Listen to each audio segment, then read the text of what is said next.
एक राजा था। उसके पुत्र एवं उसके मंत्री के पुत्र में गहरी दोस्ती थी।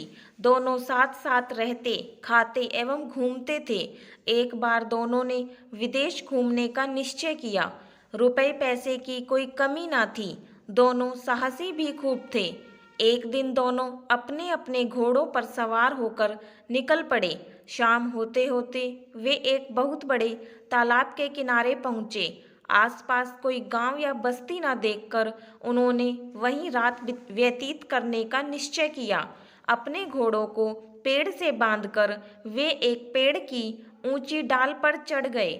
उन्होंने वहीं सोने की व्यवस्था की। अंधकार बढ़ने पर उन्होंने विभिन्न प्रकार के जानवरों की आवाजें सुनाई पड़ने लगीं। कुछ देर बाद एक विचित्र दृश्य देख दोनों घबरा उठे। तालाब के मध्य पानी में हलचल हुई।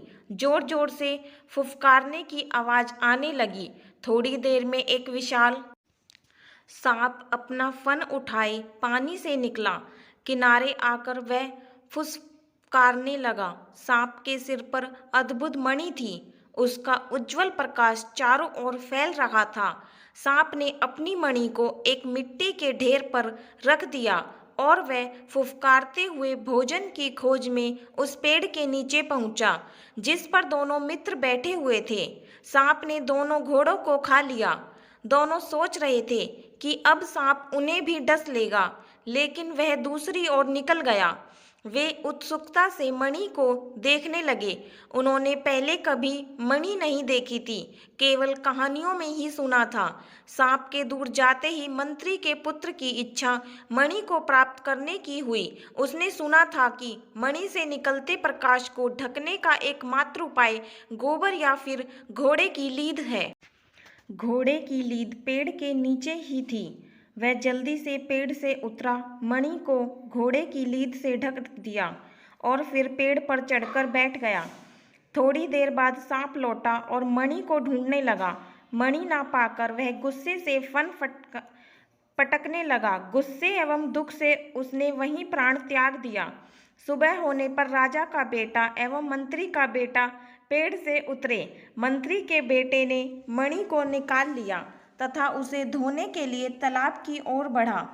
मणि को धोते ही उससे अपूर्व प्रकाश निकलने लगा। उस प्रकाश से तालाब का तल तक प्रकाशित हो गया। उन्होंने देखा कि तालाब के तल में दीवारों से घिरा एक विराट महल है।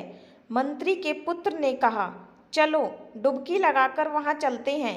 राजा के पुत्र ने डरते हुए कहा, अगर वहां कोई दैत्य दानव हुआ तो? मंत्री का बेटा साहसी था। उसने कहा, चलते हैं, जो होगा देखा जाएगा। दोनों ने तालाब में डुबकी लगाई। मंत्री के पुत्र के हाथ में मणि थी। उसके प्रकाश से चारों ओर जगमग हो गई। कुछ क्षणों में वे तालाब में स्थित राजमहल तक पहुंच गए। राजमहल का मुख्य द्वार खुला हुआ था। दोनों ने अंदर प्रवेश किया, लेकिन उन्हें कोई दिखाई नहीं दिया। महल के चारों ओर बगीचा था। बगीचे में तरह तरह के फूल खिले हुए थे। महल की दीवारें सोने की थीं, जिसमें हीरे जड़े हुए थे। महल के अंदर की सारी वस्तुएं सोने की थीं, लेकिन वहां कोई भी आदमी दिखाई नहीं दे रहा था। ऐसा लगता था मानो उस महल में छोड़कर अन्यत्र चले गए हैं। घूमते घूमते वे एक कमरे में पहुंचे। वहां सोने के पलंग पर एक लड़की को सोता देखकर वे आश्चर्यचकित हो गए। वह अत्यंत सुंदर थी। सवजन एवं समस्त आत्मीजनों को खा लिया, केवल मुझे छोड़ दिया है। तुम लोग तुरंत भाग जाओ, वरना वह तुम्हें भी खा जाएगा। मंत्री के पुत्र ने कहा, अब सांप नहीं आएगा क्योंकि वह मर चुका है। यह सुनकर लड़की बहुत खुश हुई। सांप से उसे बचाने के लिए वह उन्हें बार बार धन्यवाद देने लगी। फिर साग्रह बोली, तुम लोगों ने मुझे सांप से बचाया है, कृपया इस महल में मुझे अकेली छोड़कर मत चले जाना। दोनों ने उसे आश्वासन दिया। दोनों वहीं रहने लगे। लड़की देखने में जितनी सुंदर थी, स्वभाव में भी उतनी ही अच्छी थी। कुछ दिनों के बाद राजपुत्र ने उसके साथ विवाह कर लिया। उसके कुछ दिनों बाद राजपुत्र ने अपने देश जाने की सोची, लेकिन वह शाही ठाट बाट के साथ जाना चाहता था। मंत्री पुत्र ने कहा कि वह पहले राजा को सब कुछ बता देगा, फिर हाथी घोड़े प्रजा के साथ आएगा और दोनों को राजसी ठाट के साथ ले जाएगा। यह सुनकर राजपुत्र आश्वस्त हो गया। तय कार्यक्रम के मुताबिक मंत्री पुत्र जाने को तैयार हुआ। तालाब के ऊपर जाने के लिए मणि की जरूरत थी। दोनों ने तय किया कि मणि लेकर दोनों ऊपर जाएंगे, फिर राजपुत्र मणि के साथ वापस आ जाएगा और मंत्री पुत्र अपने देश के लिए रवाना होगा। इसी कार्यक्रम के अनुसार जल से बाहर आकर मंत्री पुत्र ने अपने लौटने की तिथि राजपुत्र को बताई और अपने देश के लिए उसने प्रस्थान किया। राजपुत्र मणि लेकर अपनी पत्नी के पास वापस आ गया। एक दिन राजपुत्र दोपहर को भोजन कर सो रहा था, तभी उस लड़की की नज़र उस मणि पर पड़ी। उसने सोचा, पानी के बाहर क्या है, कभी देखा नहीं, अतः मणि लेकर ऊपर जाने एवं राजपुत्र के जगने से पहले लौट आने की इच्छा उसके मन में जागी। फिर उसने ऐसा ही किया। पानी से बाहर का वातावरण और प्राकृतिक दृश्य देखकर उसे अति प्रसन्नता हुई। तालाब के घाट की सीढ़ियों पर बैठकर उसने स्नान किया और कुछ देर तक इधर उधर घूमती रही। उसके बाद अपने महल में लौट आई। धीरे धीरे उसका साहस बढ़ता गया। अब वह प्रतिदिन दोपहर में राजपुत्र के सो जाने के बाद जल से बाहर आने लगी। जिस राज्य की सीमा के अंतर्गत वह तालाब था, उस राज्य का राजा अपने पुत्र के साथ एक दिन शिकार के लिए वहां आया। तालाब के पास ही उन्होंने अपना डेरा डाला। दोपहर को सभी खाने पीने में व्यस्त थे। राजपुत्र घूमते घूमते उसी तालाब के किनारे खड़ा हो गया। एक बुढ़िया वहीं आसपास की सूखी लकड़ियां चुन रही थी। वह लड़की भी रोज की तरह मणि लेकर तालाब के घाट की सीढ़ियों पर बैठी हुई थी। अचानक उसकी नज़र उन दोनों पर पड़ी। वह अत्यंत घबरा गई और तालाब में डुबकी लगाकर अपने महल में पहुंचकर उसने राहत की सांस ली। इधर राजपुत्र लड़की की सुंदरता पर मुग्ध हो गया था। ऐसी रूपवती कन्या उसने पहले कभी नहीं देखी थी। एक झलक दिखाकर वह अदृश्य हो गई थी। राजपुत्र काठ की तरह स्थिर खड़ा रहा और सोचने लगा कि कितना अच्छा होगा अगर वह रूपवती लड़की एक बार फिर उसे दिख जाए, लेकिन उसकी यह मनोकामना पूर्ण नहीं हुई। वह पागल हो गया। बीच बीच में वह कहता था, अभी थी अभी नहीं। कोई कुछ समझ नहीं पा रहा था। राजपुत्र वहां से लौटना नहीं चाहता था। बड़ी मुश्किल से उसे राजमहल लाया गया। राजा ने राज्य के अनेक वैद्यों को बुलवाया, बहुत इलाज करवाया, पर कोई लाभ नहीं हुआ। राजा का बेटा सिर्फ एक रट लगाए हुए था, अभी थी अभी नहीं। राजा अत्यंत उदास हो गया। उसने घोषणा करवाई, जो कोई भी राजपुत्र को ठीक कर देगा, उसकी बेटी के साथ राजपुत्र का विवाह करवा दिया जाएगा एवं आधा राज्य भी उसे मिलेगा। लेकिन कोई भी सामने नहीं आया। राजा एकदम निराश हो गया। एक दिन एक बुढ़िया ने आकर कहा, महाराज, मैं आपके पुत्र को ठीक कर सकती हूँ। राजा ने आश्चर्य से कहा, तुम? बुढ़िया बोली, हाँ महाराज। राजा ने पूछा, राज्य के प्रसिद्ध वैद्य भी उसे ठीक नहीं कर सके और तुम ठीक कर दोगी? क्या तुम्हें उसके पागल होने का कारण पता है? हाँ महाराज, पर अभी नहीं बताऊंगी। पहले उसे ठीक कर दूं, फिर बताऊंगी। बुढ़िया बोली, ठीक है, पर कितने दिन लोगे? राजा ने पूछा। बुढ़िया बोली, अभी नहीं बता पाऊंगी महाराज, पर आपका सहयोग मिला तो आपका बेटा शीघ्र ठीक हो जाएगा। मेरा सहयोग? कैसा सहयोग? राजा ने पूछा। जिस तालाब के किनारे राजपुत्र पागल हुए थे, वहाँ मेरे लिए एक झोंपड़ी बनवा दीजिए। झोंपड़ी से कोई 100 कदम दूर आपके अनुचर छिपकर रहेंगे एवं मेरे निर्देश पर कार्य करेंगे। बुढ़िया बोली। राजा ने अनुचरों को आदेश दिया कि वे बुढ़िया के निर्देशानुसार कार्य करें। बुढ़िया फिर बोली, लेकिन महाराज, आप अपने वचन को भूल मत जाना। मैं तो आपके बेटे से विवाह नहीं करूंगी, लेकिन बदले में आपको अपनी बेटी का विवाह मेरे बेटे फकीर चंद से करना होगा। उस बुढ़िया का फकीरचंद नाम का एक बेटा था, इसलिए उसे फकीर की माँ कहकर पुकारते थे। लेकिन फकीर एकदम पागल था, बीच बीच में घर से भाग जाता था। वह लंगोट धारण करता था और शरीर में राख मल लेता था। जब घर वापस आता तब दरवाजे पर खड़ी माँ के सामने उछल उछल कर नाचता। उसकी बात किसी को समझ में नहीं आती थी। राजा के आदेश से तालाब के किनारे झोंपड़ी बनवा दी गई। 100 कदम की दूरी पर अनुचरों के रहने की भी व्यवस्था कर दी गई। अनुचरों को यह भी आदेश दिया गया कि जब तक बुढ़िया ना बुलाए तालाब के किनारे कोई न जाए। बुढ़िया तालाब पर नजर रखने लगी। इधर तालाब के अंदर राजमहल में राजपुत्र अपनी पत्नी के साथ मंत्री पुत्र के आने का इंतजार कर रहा था, लेकिन मंत्री पुत्र का कुछ अता पता नहीं था। उस दिन की घटना के बाद लड़की एक दिन भी तालाब से बाहर नहीं निकली थी। लेकिन भाग्य का लिखा कौन जानता है। एक दिन दोपहर को भोजन के बाद जब राजपुत्र सोने के लिए गया, वह लड़की मणि हाथ में लेकर तालाब से बाहर निकली और इधर उधर देखने के बाद पक्के घाट पर बैठ गई। बुढ़िया को इसी अवसर की प्रतीक्षा थी। वह बोली, रूप की रानी बेटी, आओ मैं तुम्हें नहला देती हूँ।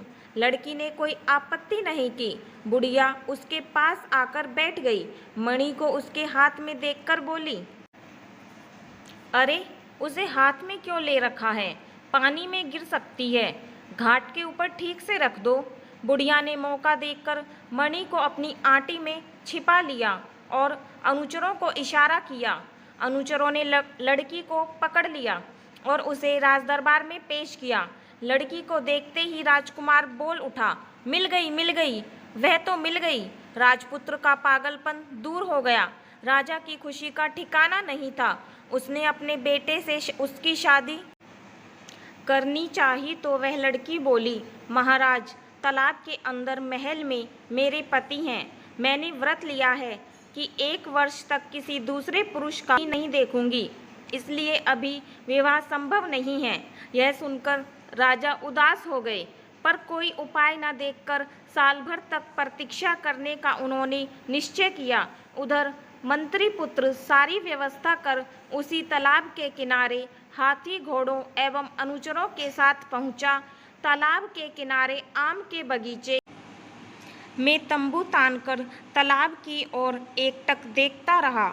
हालांकि निर्दिष्ट समय बीत गया था, किंतु मंत्री पुत्र को आशा थी कि राजपुत्र अवश्य बाहर आएंगे, परंतु राजपुत्र और उसकी पत्नी जल से बाहर नहीं निकले। मंत्री पुत्र ने सोचा, निश्चय ही कोई घटना घटी है, लेकिन पातालपुरी तक कैसे पहुंचा जाए। वह जानता था कि सांप की मणि के बगैर वहां तक पहुंचना असंभव है। इधर व्रत की अवधि समाप्त होने वाली थी। राजा ने अपने पुत्र के साथ उस लड़की के विवाह की तैयारी शुरू कर दी। हलवाइयों ने पकवान बनाना शुरू कर दिया। नगर में घर द्वार सजाए जाने लगे। सिंहद्वार पर नौबत बैठी। राजमहल में शहनाई बजने लगी। मंत्री पुत्र ने पास के नगर से आने वाली शहनाई की आवाज़ को सुना। एक राहगीर से पूछने पर उसने उसे बताया कि एक जल कन्या से इस देश के राजकुमार का विवाह होने जा रहा है। उसी की तैयारियां चल रही हैं। मंत्री पुत्र सारी बात समझ गया। उसने तय किया कि पहले नगर जाकर वह सारी बातों का पता लगाएगा। वह नगर की ओर चल पड़ा। उसने एक ब्राह्मण के घर में शरण ली। ब्राह्मण ने उसका आदर सत्कार किया, भरपेट भोजन कराया। विश्राम के बाद मंत्री पुत्र ने पूछा, हे ब्राह्मण देवता, कृपा बताएं, नगर में इतनी तैयारी क्यों की जा रही है? ब्राह्मण बोला, लगता है तुम इस नगर में नए आए हो। नगर के निकट जंगल में एक तालाब है। वहाँ से एक अपूर्व सुंदर जलकन्या को पकड़कर लाया गया है। वह कल राजपुत्र के साथ उसका विवाह होगा, इसलिए नगर में इतनी रौनक है। यह तो बड़ी अद्भुत बात है। ऐसा तो मैंने कभी नहीं सुना। दरअसल मैं बहुत दूर से आया हूँ। कृपया मुझे पूरी बात बताएं, मंत्री पुत्र ने कहा। ब्राह्मण ने उसे बताया कि किस प्रकार इस देश का राजा शिकार खेलने जंगल गया था। वहां उसका पुत्र पागल हो गया और एक बुढ़िया ने एक जलकन्या को पकड़कर किस तरह उसे ठीक किया। मंत्री पुत्र ने पूछा, बुढ़िया को राजा ने जो वचन दिया था क्या वह पूरा हुआ? नहीं, क्योंकि बुढ़िया का पुत्र फकीरचंद कहीं गायब हो गया है। बुढ़िया का कहना है कि अब उसके आने का समय हो गया है। वह देखने में कैसा है? मंत्री पुत्र ने पूछा। ब्राह्मण बोला, देखने सुनने में तो वह तुम्हारी तरह है, पर लंगोटी धारण करता है एवं पूरी देह में राख मलकर रहता है। हाथ में पेड़ की एक डाल लेकर माँ के घर के दरवाजे के सामने उछल उछल कर नाचता है और कहता रहता है, यह नहीं होगा, नहीं होगा। यह सुनने के बाद मंत्री पुत्र ने मन ही मन एक योजना बनाई। वह ब्राह्मण से विदा लेकर नगर से बाहर आ गया। फिर फकीरचंद का वेश बनाकर पुनः नगर में लौट आया। हाथ में पेड़ की एक डाल लेकर बुढ़िया के घर के सामने उछल उछल कर नाचने लगा। फकीरचंद की आवाज़ सुनकर बुढ़िया बहुत खुश हुई। वह समझ न सकी कि मंत्री पुत्र फकीरचंद के भेष में आया है। खुश होकर बोली, लगता है भगवान ने मेरी सुन ली। बेटा, अब मुझे छोड़कर मत जाना। नहीं नहीं, यह नहीं होगा, यह नहीं होगा, नकली फकीरचंद ने कहा। बुढ़िया बोली, मेरे साथ रहो, राजा की बेटी के साथ तुम्हारा विवाह कराऊंगी। फकीरचंद शादी के लिए राजी हो गया। बुढ़िया ने कहा, तालाब से निकली जलकन्या को पकड़कर लाई हूँ, देखने जाओगे? जाऊंगा, जाऊंगा। नाचते नाचते फकीरचंद ने कहा, सांप के सिर की मणि देखोगे? बुढ़िया ने पूछा। देखूंगा, देखूंगा, उसने कहा। बुढ़िया ने अंटी से मणि को जैसे ही निकाला, नकली फकीरचंद ने उसे लेकर अपनी अंटी में रख लिया। बुढ़िया इतनी खुश थी कि उसका ध्यान उस ओर गया ही नहीं। वह फकीरचंद को राजमहल ले गई। जिस कमरे में राजकन्या थी उसने उसे उसी कमरे में बैठा दिया। शाम होने पर उसने उससे चलने के लिए कहा, लेकिन वह चलने के लिए तैयार नहीं हुआ। वह बहुत चीखी चिल्लाई, पर वह भी कम जिद्दी नहीं था। टस से मस नहीं हुआ। अंत में हारकर बुढ़िया पहरेदारों से उसका ख्याल रखने को कहकर अकेली लौट गई। रात में जब सब सो गए तब मंत्री पुत्र लड़की के पास पहुंचा और उसने उसे अपना परिचय दिया। लड़की रो रो कर बोली, चाहे जैसे हो मेरा उद्धार करो, तुम्हारे जैसा शुभचिंतक और कौन है? मंत्री पुत्र बोला, इसलिए तो मैं इस वेश में आया हूँ। मैं जैसा कहूँगा वैसा ही करना। आज रात ही यहाँ से भागना होगा। उसके बाद नकली फकीरचंद बार बार खिड़की से बाहर आता, उछलता नाचता। पहले तो पहरेदार थोड़े चौकन्ने हुए, फिर उसे पागल समझकर आपस में कहने लगे, पागल है लगता है, सारी रात इसी तरह करेगा, कभी खिड़की से बाहर आएगा, कभी अंदर जाएगा। उसे ऐसा करने दो, हम लोग थोड़ा सो लेते हैं। मौका देखकर मंत्री पुत्र जल कन्या को अपनी पीठ में बांधकर खिड़की के रास्ते निकल आया। वे उसी तालाब के किनारे पहुँचे। राजपुत्र को महल से निकालकर अपने साथ उन्हें लेकर मंत्री पुत्र जल्दी जल्दी अपने देश की ओर लौटने लगा। हाथी घोड़े सब उसने पहले ही लौटा दिए थे, अतः उन्हें पैदल ही लौटना पड़ा। पहाड़, नदी, जंगल पार करते हुए वे अपने देश की ओर बढ़े। इसी तरह कई दिन बीत गए। कोई आबादी उन्हें दिखाई नहीं पड़ी। एक विशाल बरगद के पेड़ के नीचे एक रात उसने विश्राम करने का निश्चय किया। थके होने के कारण राजपुत्र एवं उसकी पत्नी गहरी नींद में सो गई। मंत्री पुत्र पहरा देने के लिए जगा रहा। उस पेड़ पर एक चिड़ा और चिड़ी का बसेरा था। मंत्री पुत्र ने दोनों को बातें करते हुए सुना। चिड़ी बोली, मंत्री पुत्र ने बहुत चालाकी से राजपुत्र और उसकी पत्नी को बचाया, लेकिन क्या वे सकुशल अपने देश पहुंच सकेंगे? चिड़ा ने कहा, मैं तो आने वाली भीषण विपत्ति को देख रहा हूँ। राजपुत्र को लेने के लिए राजा हाथी भेजेंगे, किंतु राजपुत्र उस हाथी पर चढ़ते ही गिरकर मर जाएगा। चिड़ी ने पूछा, अगर कोई राजपुत्र को हाथी की पीठ पर चढ़ने ही ना दे तो फिर वह बच जाएगा, लेकिन इससे होनी टलेगी नहीं। राजमहल के सिंह द्वार से प्रवेश करते समय सिंह द्वार के टूटने से उसकी मौत हो जाएगी। चिड़ा बोला। चिड़ी ने पूछा, यदि कोई सिंह द्वार पहले ही तोड़ दे? चिड़ा बोला, तो वह बच जाएगा, लेकिन उससे भी होनी टलेगी नहीं। राजपुत्र के बहुत दिनों बाद देवकन्या जैसी पुत्रवधू के साथ लौटने की खुशी में राजा एक भोज देंगे। राजपुत्र की थाली में मछली का सिर परोसा जाएगा। उसे खाते ही गले में अटक जाने से राजपुत्र की मृत्यु हो जाएगी। यदि कोई उस सिर को हटा दे तो? चिड़ी ने पूछा। तब वह बच जाएगा, लेकिन फिर भी उसकी विपत्ति नहीं टलेगी। रात में जब राजपुत्र सोने जाएगा तब एक विषधर सांप उसे डस लेगा। चिड़ा बोला। यदि कोई छिपकर सांप के टुकड़े टुकड़े कर दे तो? चिड़ी ने पूछा। फिर तो वह बच जाएगा, किंतु जो मनुष्य सांप को मारेगा वह अगर आज ही ये बातें राजपुत्र को बता देगा तो वह स्वयं सफ़ेद पत्थर की मूर्ति बन जाएगा। चिड़ा बोला। इससे बचने का कोई उपाय है? चिड़ी ने पूछा। है, अगर राजपुत्र अपनी पहली संतान को काटकर उसके रक्त को मूर्ति पर लगाए तो वह फिर जीवित हो उठेगा। चिड़ा बोला। सुबह हो गई। सूर्य आसमान में चमकने लगा। मंत्री पुत्र ने चिड़ा और चिड़ी की और बातचीत नहीं सुनी थी। उन लोगों ने आगे की यात्रा आरंभ की। कुछ दूर जाने के बाद उन्होंने देखा कि राजा ने उन लोगों के लिए हाथी, घोड़े और पालकी भेजी हैं। राजपुत्र हाथी पर बैठने ही वाला था कि उसी समय मंत्री पुत्र ने उसे रोकते हुए कहा, मैं हाथी पर जाऊंगा, तुम घोड़े पर चढ़ो। राजपुत्र नाराज हुआ, पर उसने कुछ ना कहा। उसने मन ही मन सोचा, आखिर मंत्री पुत्र के कारण ही तो मैं अपनी पत्नी के साथ घर लौट रहा हूँ। नगर में प्रवेश करने के बाद राजमहल का सजा हुआ खूबसूरत सिंह द्वार नजर आया, लेकिन मंत्री पुत्र ने उस द्वार को तोड़ दिया। राजपुत्र का मन अत्यंत उत्तेजित हुआ, पर वह चुप रहा।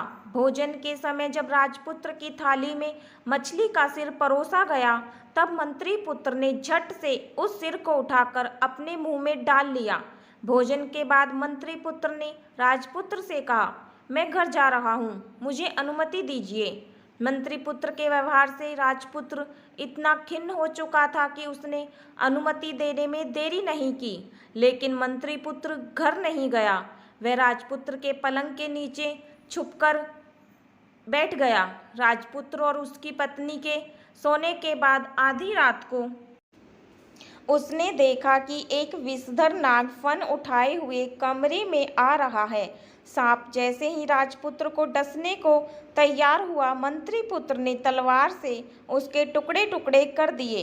उन्हें राजकन्या के पानी के बर्तन में छुपाने लगा तो बर्तन लुढ़क गए। आवाज़ सुनकर राजकन्या उठ बैठी हुई। मंत्री पुत्र को शयन कक्ष में देखकर वह चिल्ला उठी। राजपुत्र भी जाग गया।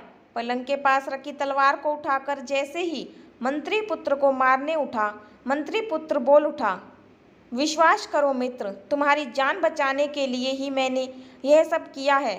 फालतू बातें मत करो। पातालपुरी को छोड़ने के बाद से ही मैं तुम्हारे आचरण में परिवर्तन देख रहा हूँ। राजपुत्र ने क्रोधित होकर कहा। मंत्री पुत्र ने अत्यंत शांत भाव से कहा, तुम्हें बचाने के लिए ही मैंने यह सब किया है। इसके अतिरिक्त मेरे पास कोई और चारा नहीं था। राजपुत्र बोला, सच बात क्यों नहीं बोल रहे हो? बोलो, किसने तुम्हारा मुंह बंद कर रखा है? मेरे भाग्य ने। अगर मैंने सच बता दिया तो पत्थर की मूर्ति बन जाऊंगा।